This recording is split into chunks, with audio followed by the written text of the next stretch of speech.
महाराष्ट्रात हुंडाबळी प्रकरण समोर आले असतानाच सांगली जिल्ह्यातील वांगी या गावात परशुराम माळी यांचा मुलगा विजय माळी यांच्या सत्यशोधक विवाहात हळदी दळण्याचा कार्यक्रम विधवा महिलांच्या हस्ते करून त्यांना मान दिला गेला।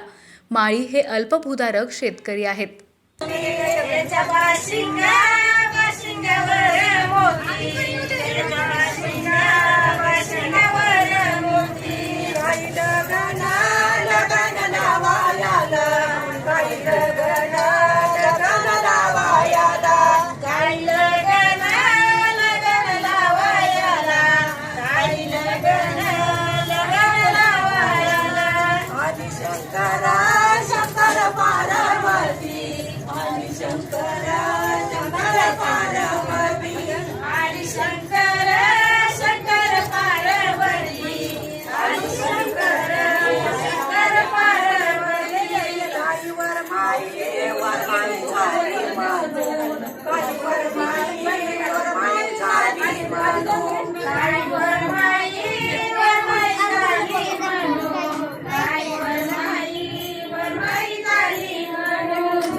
वाट बघती चुरोईना वाट बघ